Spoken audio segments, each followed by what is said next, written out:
All right, so I'm going to restate what I just said. So today we're going to kind of get into the development of agriculture, domestication of animals, cultivation of crops, and then we'll go into like the bits and pieces of everything. So due to this, we're going to what tools did can anybody tell me what tools did we need as nomads? Like what were the things we were using when we were hunting and gathering? Bows, arrowheads. What else? Spears, knives, axes, stuff like that, right? Stuff to kill animals or to gather food, right? So how did they? What's different about a hunting and gathering group than a group that sits in a village and farms? What's the difference? Hunters and gatherers, they go out into the wild, but okay. Farmers just sit in and do it. Okay. So there's a sense of movement and then a stationary difference. Don't hunters and gatherers like follow their food most of the time? So do they have any set regional location? They might have a broad location, like think of it like this. We live in the United States, right? But we also live in Texas. So the broad is the United States. So they would travel across. They wouldn't have like what we would think of like a set location. So if you're nomadic, you're moving a lot. You're following your food, stuff like that. If you're farming, you're sitting in one location. And so what does that help you develop? If you have a bunch of people staying in the same location, doing the same thing, what does that develop? It starts with C. C. Community, exactly. So you develop these community bonds, and so you create tribal groups. So instead of nomadic tribal groups, you now have a village. This is like when you first start to see the first spring up of villages, and we'll get more into that. All right, and so even we said the nomadics, they still had their religions. They'd be more animalistic or nature based for the religions, but they also had cave paintings, animal sculptures, rock engravings, jewelry from like seashells, lion's teeth, bear claws, and beads from like mammoth dust. They also made stuff out of wood, like trinkets, stuff like that. A lot of the stuff is very hard to get nowadays because wood breaks down. Their stone stuff that they built, the stones like their effigies and stuff like that, those are still around. We still have a few of those from ancient time. So we look at what Neolithic Revolution was. So the Neolithic Revolution is just a fancy word for the agricultural revolution. It's when we first started farming. So there's a few ideas that go into why humans started farming instead of hunting and gathering. So we're gonna get into more of this in a little bit, but there's an idea that nomadic women scattered seeds during when they were at one location hunting for a period of time, and then as they traveled back, they noticed that those seeds had grown into like bountiful, usually wheat, barley, like what we consider cereal grains. So, and then I'm getting ahead of myself, so I'm gonna go ahead and watch this little movie real quick. Oh, okay. All right. Come on. The prehistoric man lived for millions of years as a nomad. His community survived by hunting and collecting fruit and roots. That is why men lived in constant migrations in search of food. But a revolution was about to start, which would forever change this old way of life. This revolution happened with the mastery of agricultural techniques. Man learned how to sow the land and reap the fruit of his work. This new habit allowed man to gradually settle down on his piece of land, leaving his nomadic ways behind.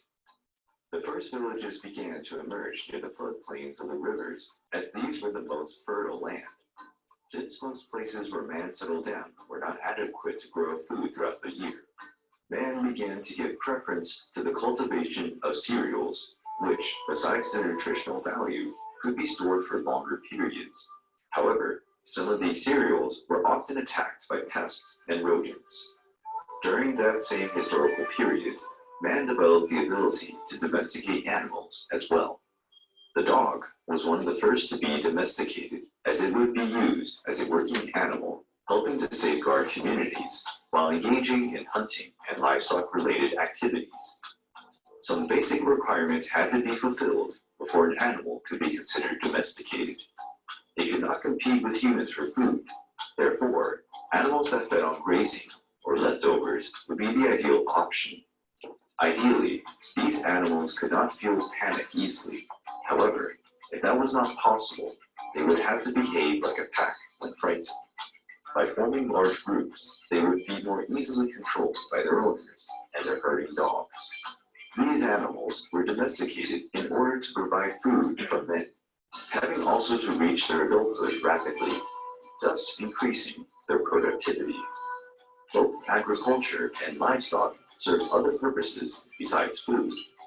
The animal's leather was used for several different purposes, both for clothing and the production of other items. And animals, like sheep, besides providing meat and milk, also supplied their wool. Vegetables, like flax and cotton, were also grown to serve as fabric. These small villages started to produce surpluses, trading and exchanging their products with other villages. Commerce began to slowly emerge, getting increasingly common over time. The mastery of these technologies created the basic conditions for the emergence of the first cities.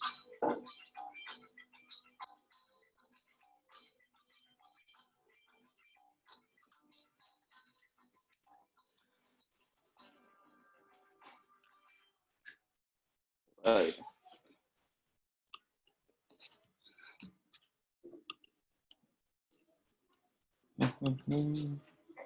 Okay.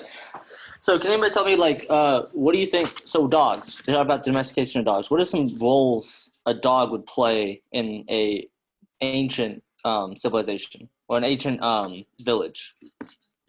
Yes, sir. Probably after someone like hits an animal, something getting on a hill. Okay, hunting. So we're gonna do hunting. Yeah. What else? Yes, sir. Kinda like scare it off. Okay, so protection, guarding, stuff like that. Huh? Transportation. I don't know if you can. Oh, you mean like mushing, like sleds? Okay. I mean, I don't know about ancient times, but like later on, yes, it was a big thing with like huskies and stuff like that. So yes. What else? What do we have for dogs now for? Pets, right? Comfort, company, stuff like that. So I mean, they played a role. Why do you think that we couldn't? So it showed deer on there. Why haven't we domesticated deer like we've domesticated cattle? Exactly. And so why can't you have an animal that gets frightened too easily? It's gonna run away. It's gonna be hard to feed it. It's gonna be hard to corral it. So it's just gonna run away. Why is a pack system so important to be able to feel protected? Okay. When you have a pack system, isn't there like an idea of hierarchy? So exactly. So do you think the sheep think the herdsman is like the head sheep probably? Because they're gonna listen to him. They're gonna do what they say. There's also dogs that herd. So there's different these ideas of domestication came out of not just necessity, but just happenstance. These animals just are disposed to be able to be domesticated. Does anybody know this? How we got our modern chickens? Anybody know that? How we got modern chickens? So this is how we domesticated chickens. So it was, I believe, in China. There was these hens. They're called forest hens. They would, during certain seasons, there'd be an excess of food from like flowering, and so they would reproduce rapidly and just rapidly reproduce. And so what humans figured out what we could do is we could modify their diet to be the exact same as they would get during these high growth seasons of population. And so we were able to breed chickens faster, and that's why it's one of the most domesticated animals now, because they can breed like that. They lay eggs almost every day.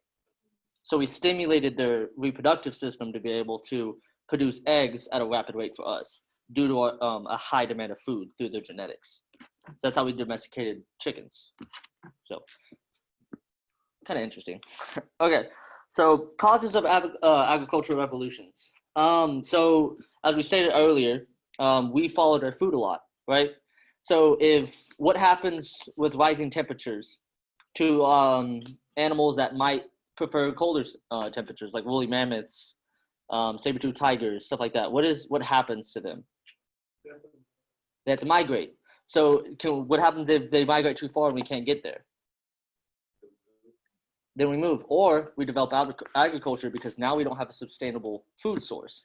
Let's talk about we talked about last class how there were certain groups of humans that crossed over into North America. Well, once rising temperatures happened, do you think they couldn't get back into the mainland? They're stuck there. So what do they turn to? Well, either they start hunting buffalo or they start creating agriculture to be able to survive. We also have, because of rising temperatures and like different things like that, we had an extinction of our main food source, mostly because of us. But we basically hunted a lot of animals to extinction. And so we had to turn to a new form of food, which would be wheat, grains, grass, corn, maize, stuff like that. So we had to change what we were eating due to certain situations in our environment. And then also from this explosion of all this food, so you can store food. So unlike certain foods, wheat and like cereal grains, they last a lot longer. That's why we have silos, like those big grain silos. It lasts longer, and so you can keep some amount of it, so you can have a growing population.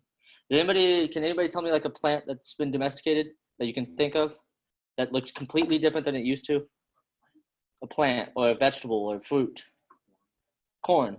You know how it used to look? It used to look like a little piece of wheat. Like that's how big corn was. And now it's like gigantic. Anybody, anything else you can think of? Have you ever seen a wild banana? Wild bananas are full of seeds. Like, like we now have it's just flesh and there's like barely any seeds or no seeds at all. Yeah, it used to just be full of seeds. So we've changed things throughout generations to change them to what we want them to do. Strawberries used to be like this big. They used to be as big as blueberries. And now they're massive, right? So, we've done things like that where we've changed our food source to fit our demand. And we've done that through growth, genetic splicing, stuff like that. All right. So an early farming method, which we still use today, can anybody tell me what slash and burn farming is, by any chance? Do you have an idea what it is? Go ahead. Is there where they cut it out of the ground and then farm the root? Yes. Yeah, it's similar to that. So slash and burn farming, what it would do is you'd get like a piece of land, right? You would burn it down to put new nutrients into the soil, and then you plant over it. And so we still do this today. They do it in Africa still. They do it in parts of the Amazon rainforest. Slash and burn is still a very useful technique. So what they would do is they burn a region. So you have a spot, you burn it. Trees, everything gets burnt. You turn it into the soil, you plant your seeds, everything grows. And after a couple of years, you move and let that regrow. And so it just was a constant cycle of regrowing, burning, regrowing, burning, regrowing. And so that's how we changed our environment. This is one of the first ideas on how we used to change our environment. Domestication of animals, we kind of got into this. Taming of wild animals, it's a constant food source because if you can provide, like, let's cows, can they survive off of grass, right? Grass grows everywhere. So you have a constant source of food that grows itself. You have to provide a few things, protection, some other things. But if they breed, if they breed, they repopulate. So you always have a constant source of food in that way. And then, what do you guys think is the importance of like animals like horses and oxes? Get around, yeah. Maybe carry things. So trade developed through this. You could carry more things. If you have things to carry, you can grab more things. You can trade more things. You can bring more things to the village, stuff like that. So it provided less work for us. But don't like cow, when they cow, you can't just feed it over there. I mean, I don't know about farming that much. I mean, I don't know about cattle, but I know you can feed it grain. So we have excess hay, like from wheat. There's also the straw that comes off of wheat, right? That we don't use. We can feed that to the cows. So there was an excess and an ability to feed them in some way. What was your question? Can you? Like, well, you just put them on grass like immediately. It depends on like what kind of grass it is, because that's the reason why you don't want, kind of same thing like a horse, if they get colic because they're drinking too much water. If a cow puts them on grass immediately and then they overindulge themselves and they eat too much and then bloat, and then that's the end of it right there. But cows are naturally, based upon this time before domestication, that's how they live. You know what I mean? They ate grass. So it was mother's milk, wean them, go to grass. And then whenever we started to domesticate them, we kind of, like that one deal said, we accelerated the process of them becoming adults. So a lot of times, you know, as soon as a cow has a calf, we take them off of it and we try to accelerate the process into making them an adult calf. So then that way we can get beef from them, they turn into a steer, yada, yada, yada. So a lot of that video had a lot to do with how we've manipulated what their natural state was. Yeah. So we have these ancient sites that we see that where farming has developed, and also where we have like not just farming but just every forms of agriculture. So I'm going to show you. So northeastern Iraq. So if we're going to look on the world map, and then this is just has to be in the way. So we go to the world map.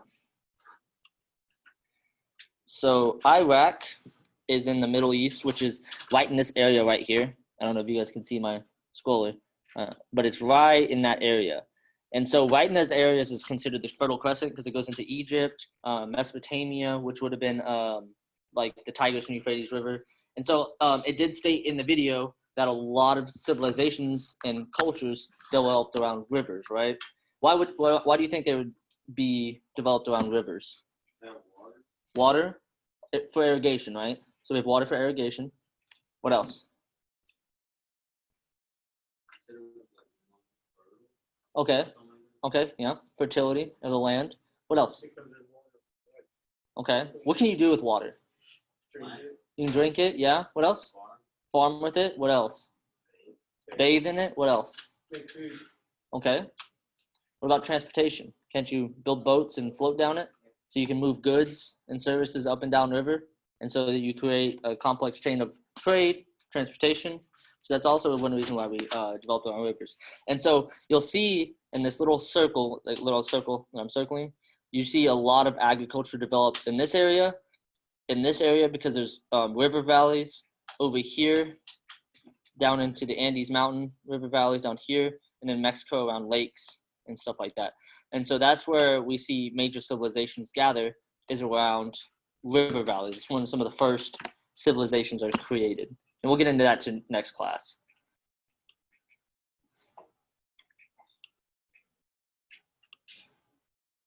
And so, as I said, farming was developed in many places. It wasn't just, it came from Africa and that's it. It was developed simultaneously across different areas. So let's, for example, I mean, I don't know, you guys have had U.S. history before. What was a major crop that came out of the Americas? There's a couple. We eat it every day. Yes, corn. So that's one big thing that came out of the Americas was corn. It's one of the. So we have corn. What else? There's another one. There's like a couple of them actually. Carrot. I don't know. I don't know about carrots. Wheat. No, wheat actually came from the old world. Potatoes. Onion. I'm not sure. I just know potatoes. Onions. I don't know. Maybe. Peppers, like black pepper and stuff. That all came from the New World, which would be like Mexico, Central America, and Peru. What about China? What type of crop do you think they were going at this time? Huh? Anybody? I'm sorry? Pomegranate? Okay, no. I'm not sure about pomegranates, but it's a grain, a type of grain. Rice, yes. We had rice and millet. Millet's another type of cereal grain, so it's similar to rice. So they all developed their own type of agriculture and their sustainable way of life, and they would farm, and they had different crops for each area. Different regions survived off of different things. So, All right, I cannot say that word, but we're gonna keep going. So farming thrived about 8,000 years ago. This is in Turkey. So Turkey's right below where Europe ends into the Mediterranean. It's just right there. It's it's right there. It also has the Tigris and Euphrates River. It's in closer to the inland more. But we have evidence of woven baskets, pottery, and valuable obsidian. So what would they use obsidian for? Do you know what obsidian is? Oh, not to make portals, but like, what does an actual obsidian do?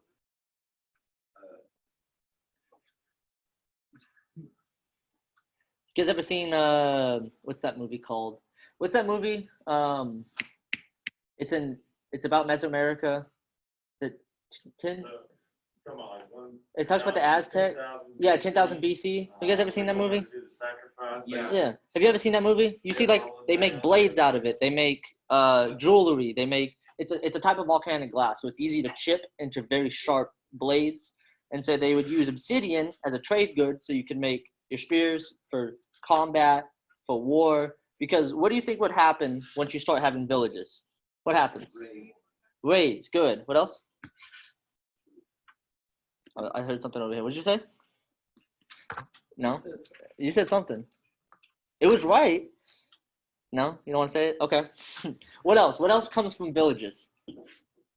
People. A lot of people, right? In one area? And so what do you have to do with people? Feed 'em.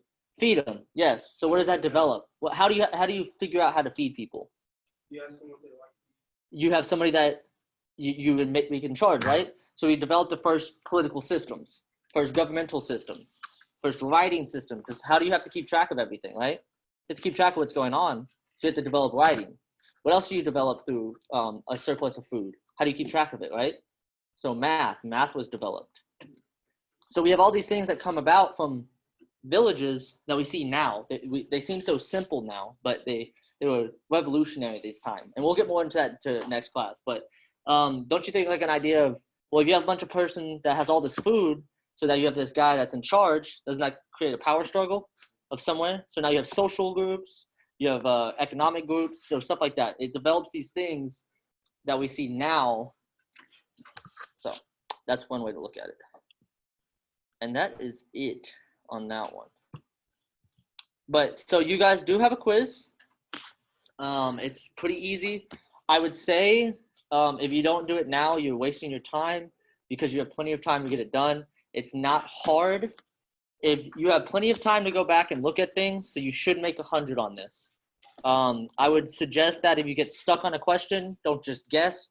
You have every resource possible to go look it up in your book. You can go look at the chapter in the brief. You can go back to the PowerPoint. You have all the time in the world to do this, so I would do it now. So also you can ask me questions at the same time. What is it called? It should be chapter 1, section 2 quiz. It's either in your to-do list or your quiz or your assignments.